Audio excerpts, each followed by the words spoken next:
Ready to unlock some serious change in our lives?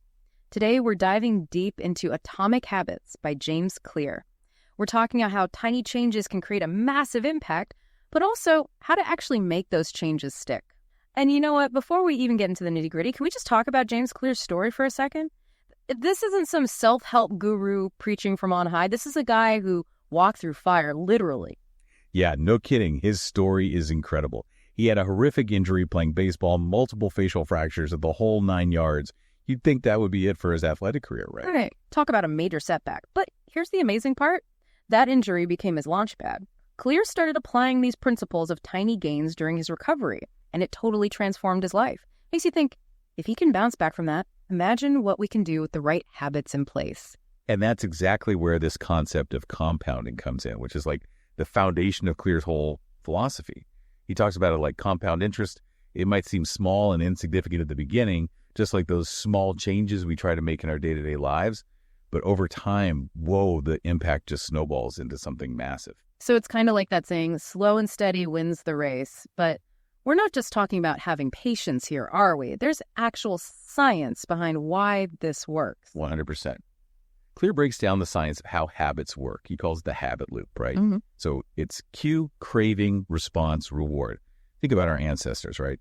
Their cue might be seeing a fruit tree. The craving is for food, obviously. Their response is they go and gather the fruit. And then the reward, a delicious, juicy mango. They survive by remembering those rewards and then repeating the habits that got them there. It's like my brain is on autopilot for that afternoon coffee. For the same reason our ancestors sought out food like it's wired into our DNA. Exactly. Except today, it's not just food and water, right? It's things like money or those social media notifications popping up or even that feeling of accomplishment we get when we check something off our to-do list. And driving all those cravings is where dopamine comes in, right?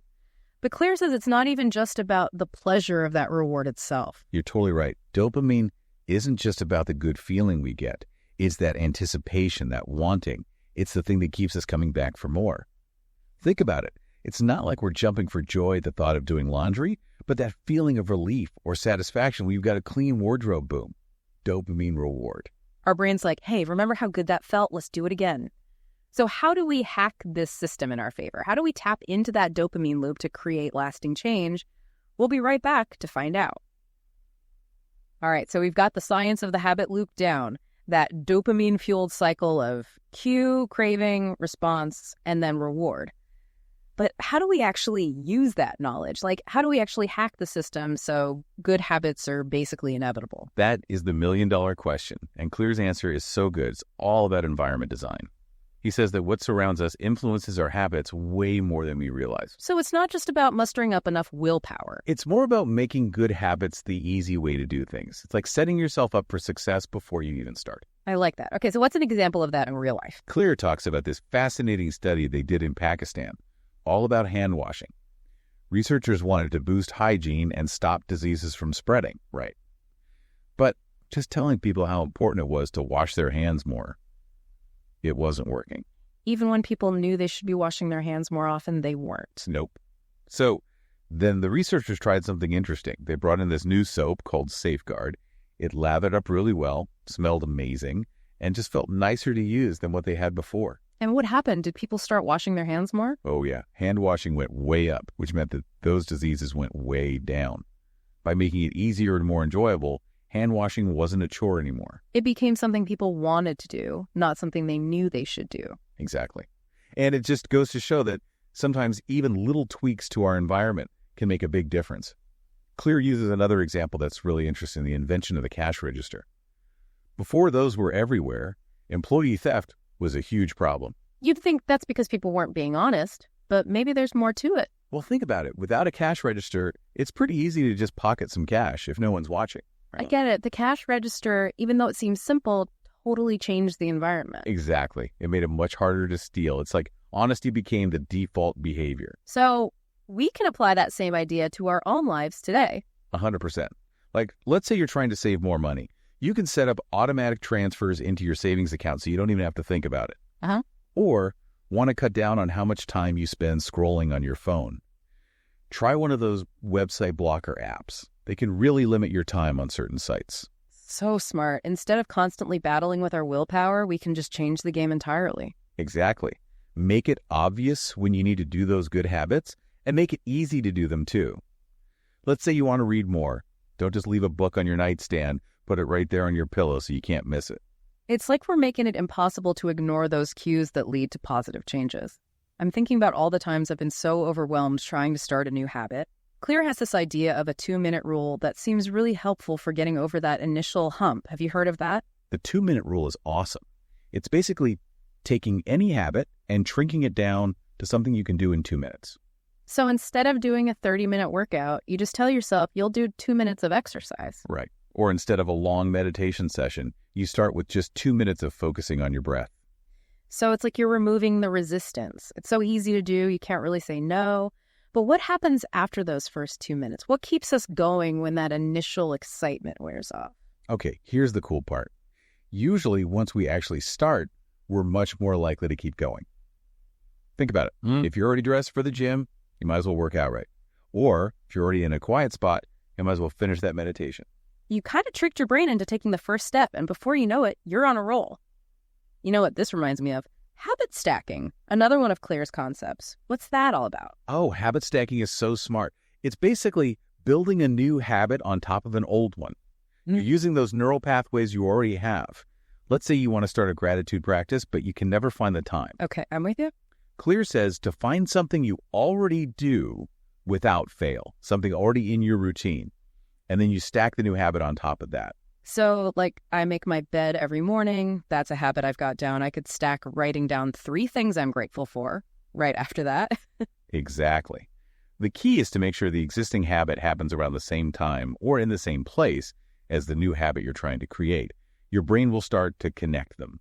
You can stack flossing after brushing your teeth, or you could try drinking a glass of water right when you get home from work. That is such a simple but powerful idea. It takes all the guesswork out of it. You know, it's like a roadmap for building good habits. But even with the right tools and tricks, I think a lot of us, myself included, have trouble staying motivated over time. You know, what do we do when the excitement wears off so we don't get bored or discouraged? That's such a good question, and it takes us to one of Clear's most insightful ideas, the Goldilocks rule. Okay, the Goldilocks rule. Finding that just right sweet spot, but for our habits, right? How does that fairy tale actually work when we're talking about making better habits? So imagine this. If something's too easy, you get bored, right? But if it's too hard, you get frustrated and give up. It's that Goldilocks zone in between where the magic happens. So we need that perfect balance of challenge and enjoyment. I get it. How do we know when we've hit that sweet spot? Pay attention to how you feel when you're doing whatever it is. Are you engaged, but not totally overwhelmed? Can you see yourself getting better at it, even if it's gradual? Are you, and I hate to use this word, but are you enjoying the process? I know exactly what you mean. It's like when I tried to learn guitar, I was so gung-ho in the beginning, but then the chords got tough, I hit a wall, and that was it. That happens to so many of us. I bet if I had found that Goldilocks zone, that sweet spot, I might have stuck with it. Who knows? It's so common. We go in all excited, set the bar way too high, and then burn out. Yeah. Clear tells this story about talking to an elite track coach. And get this, the coach said that even those world-class runners get bored sometimes. So it's not about always feeling motivated. It's about showing up consistently even when you don't feel like it. It's about trusting the process, even the tough parts, right? Those small efforts we make, they add up over time. Yes. And that actually leads us to flow state. Have you ever gotten so into doing something that you completely lose track of time, like you're just in the zone? 100%. When I'm writing and those words are just flowing, that's definitely flow state. Exactly. And studies show that that happens most when we're doing stuff that's a little beyond our skill level. So we're pushing ourselves just enough to stay interested. So if we're bored, we might actually need to challenge ourselves more. It's about always kind of pushing yourself to the edge of your comfort zone, always looking for those opportunities to grow. But it's a balancing act, right? We want to get better, but we don't want to set unrealistic expectations that make us want to quit. This has been such a great conversation. We've covered so much. The science behind how we make habits, the importance of environment, finding that sweet spot where we're challenged but not defeated, even flow state.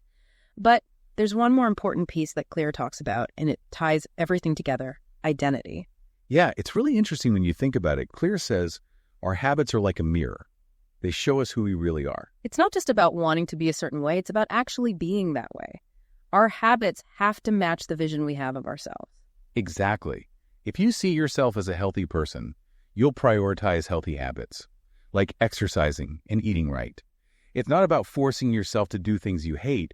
It's about acting in a way that's true to who you are and who you want to become. So every time we do something, it's like we're casting a vote for the kind of person we want to be. Exactly. And that brings us to something for you to think about. If your habits were a mirror, what would they say about you? What small changes can you start making today to create the life you want for yourself? Don't forget, even the smallest changes, when you do them consistently, can lead to extraordinary results. So choose your habits carefully, enjoy the journey, and watch what happens. This has been an incredible deep dive into atomic habits. Thanks for joining us, and remember, a journey of 1,000 miles starts with just one step.